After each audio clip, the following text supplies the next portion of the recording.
से लिपटी रहे, हर एक तुम्ही से लिपटी रहे और तुम पर जान छिड़कती रहे। लाजिम तो नहीं है हर कोई फरहाद बने मंसूर बने, अलबत्ता इतना लाजिम है जिस राह को भी वो सच जाने, बस एक उसी का होके रहे। मुझे आपका शुक्रिया अदा करना है और कुछ हैरानगी का इजहार भी करना है कि आपने गुफ्तगू का आगाज एक ऐसी नज्म सुना के किया है जो आपने इमरान खान को सुनाई थी। जी जी है? हाँ, ये मैं आपको नहीं सुनाना चाह रहा, बच्चों को सुना रहा।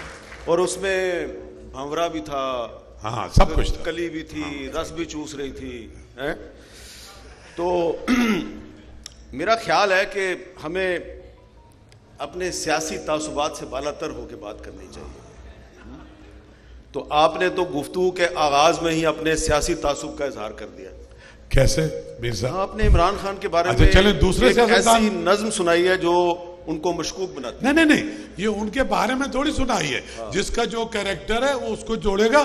ये इत्तेफाक से मैंने बताया कि नाश्ते की टेबल पे मुझे आरिफ अलवी साहब और ये बैठे थे, इन्होंने कहा भाई ये शेर बहुत अच्छे सुनाते हैं, तो मुझे ये नज्म याद आ गई, मैंने सुना और फिर इमरान खान ही को सुना ली थी। नहीं, इमरान खान उठ गए और एक खास जिसको अंग्रेजी में राय स्माइल कहते हैं वो करते हुए वो चले गए। अच्छा, ये मैं वैसे ही आपको ये एहसास दिलाने की कोशिश कर रहा हूं कि यहाँ पे हमने पाकिस्तान के नौजवानों के बारे में और इनके मुस्तकबिल के बारे में बात करनी है, और इसका यकीनन कुछ ना कुछ ताल्लुक तो सियासी क़यादत से है, लेकिन सिर्फ एक सियासतदान से नहीं है, सब सियासतदानों के साथ है।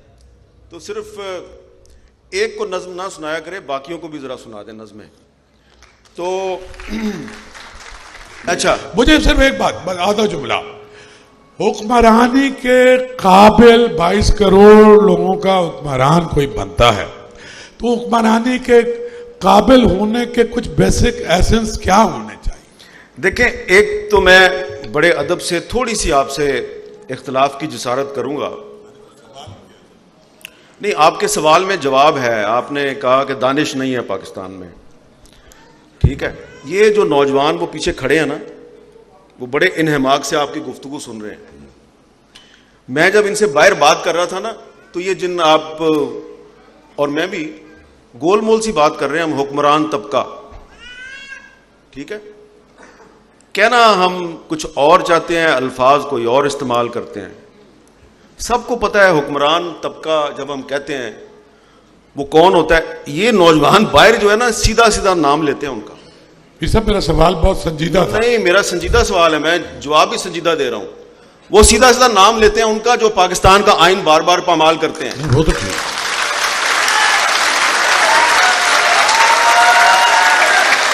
ठीक है। आगे मेरे सवाल का जवाब भी मिला। ये सब आपको पता है, आप जानते हैं मेरा इशारा किस तरफ। आपको पता है अमेरिका में थिंक टैंक बने हुए, कार्नेगी फाउंडेशन, फोर्ड फाउंडेशन, इसी तरह मुख्तलिफ मुल्कों में वो 25-25 साल की पॉलिसियां बनाते हैं। उसमें इकोनॉमिस्ट भी होते हैं, साइकोलॉजिस्ट भी होते हैं और उसके अंदर एंथ्रोपोलॉजिस्ट भी होते हैं। एक मिनट रुक जाओ बस मेरे बच्चे, एक मिनट रुक जाओ। नारेबाजी से आगे चलेंगे ना, हम अवामी दानिश पे बात करें।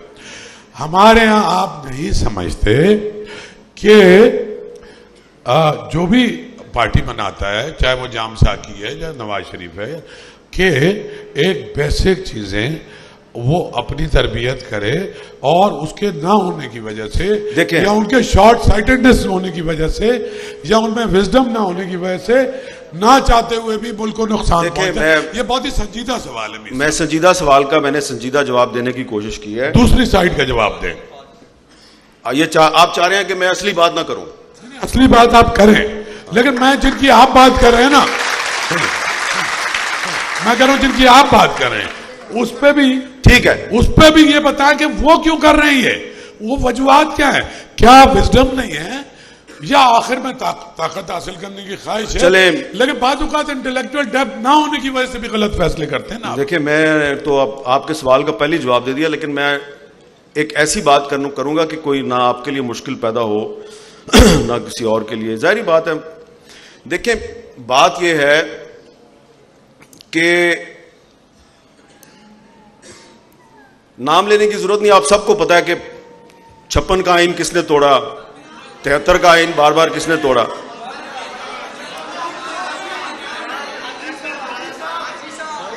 हाजी साहब, वो कह रहे हैं हाजी साहब।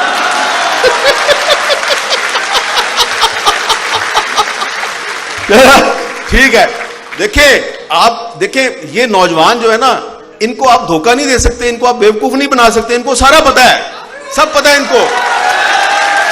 ठीक है, अच्छा अब मैं इसको जरा कोशिश करता हूं, लेकिन मेरा सवाल अपनी जगह भी, आपके सवाल का जवाब नहीं मिला। अभी जवाब देने तो देना। बिल्कुल ठीक है। देखिए, एक तो पहली बात यह है कि बार बार पाकिस्तान में आइन नहीं टूटना चाहिए, और आइन तोड़ते हैं फौजी जर्नैल।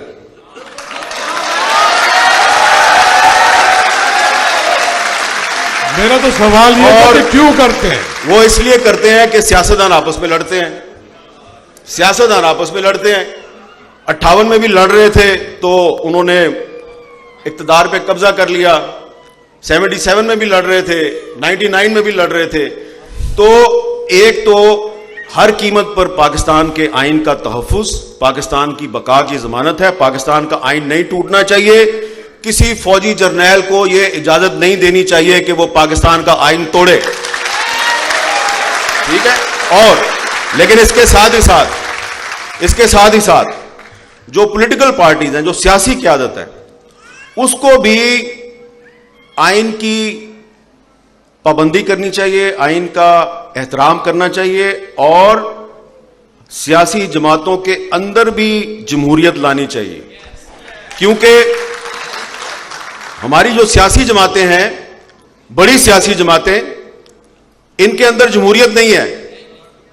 और ये जो नौजवान बैठे हुए हैं, ये सिर्फ इनको उन्होंने अपना सियासत का ईंधन बनाया हुआ है, इनका काम नारेबाजी है। लेकिन सूबाई असम्बली की और नेशनल असम्बली की टिकट जो है वो दे देते हैं वो जागीरदारों को, सरमायादारों को, अमीर लोगों को। तो जब तक सियासी जमातें अपने अंदर जमहूरियत नहीं लाएंगी और नौजवानों को आगे नहीं लेके आएंगी, खास तौर पे खवातीन को, तो सियासी जमातें मजबूत नहीं होंगी। जी क्या हुआ बेटा? बिल्कुल चिट आ गई है शाह साहब को। नहीं, वो चिट नहीं आई। वो कह रहे हैं 5 मिनट हैं हमारे पास। मीर साहब, आपने दुनिया देखी है, मैं भी चंद मुल्कों में गया हूं। मेरा सबसे संजीदा जवाब जो था,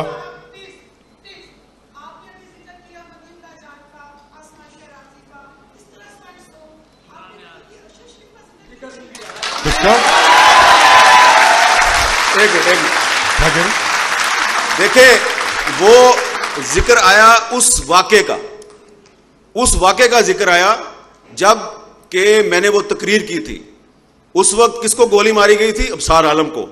उस वक्त किसके घर में नकाबपोश घुसे थे? आसमा शिराजी के। और शायद अगर आपको नहीं पता तो अरशद शरीफ के लिए भी हमने मुजाहरे किए हैं, अरशद शरीफ के लिए भी हमने बात की है, अपने टीवी प्रोग्रामों में भी बात की है, और वो जो इमरान रियाज साहब हैं उनके लिए भी बात की है, सबके लिए बात की है। लेकिन अपने आप में बर्दाश्त पैदा करें ना, क्योंकि ये अक्सर लोगों को तो पता है कि हम तो हर इधर, अभी शाहिद असलम साहब फिर रहे थे जिनको भी 2 हफ्ते पहले गिरफ्तार किया गया, उनके लिए भी बात की, उनके लिए हमने टीवी प्रोग्राम में बात की। इसलिए तो जो है ना, ये जो सियासी तासुबात है ना, इनका मुजाहरा ना करें। मैंने वो नाम उसलिए लिए कि उस वक्त 2 साल पहले इमरान खान साहब के दौरे हुकूमत में जब सहाफियों पे जब जुल्म और जबर का बाजार गर्म था, तो बहुत से लोग खामोश थे और हम बोल रहे थे। और आज अगर शहबाज शरीफ साहब के दौरे हुकूमत में आज भी बहुत से सहाफियों के साथ वो कुछ हो रहा है, हम आज भी बोल रहे हैं। हम उस वक्त भी बोलते थे, हम आज भी बोल रहे हैं। लेकिन कुछ लोग उस वक्त नहीं बोलते थे, सिर्फ आज बोल रहे हैं, यह भी गलत है।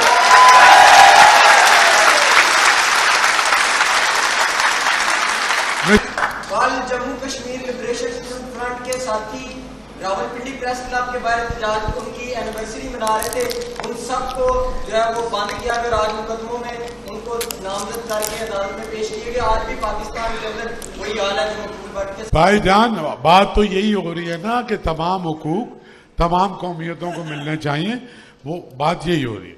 मेरे सवाल का जवाब बहरहाल मुझे नहीं मिला मीर साहब अभी तक किसी दानिश की जरूरत हुक्मरानी के लिए है या नहीं है, मेरा तो ये सवाल था। मैंने वो आपको ये जवाब आपने दिया है मुझे कि नहीं दिया। आपका आइन पाकिस्तान की इज्तिमाई सियासी दानिश का एक नमूना है, एक एग्जाम्पल है। इस आइन का तहफ़्फ़ुज़ करें। आइन के तहफ़्फ़ुज़ का मतलब है आप पाकिस्तान का तहफ़्फ़ुज़ कर रहे हैं। लेकिन अगर आप बहानेबाजियां करें कि 90 दिन में इलेक्शन नहीं कराना तो पाकिस्तान बच जाएगा, तो इसका मतलब है आप आइन के साथ खिलवाड़ कर रहे हैं।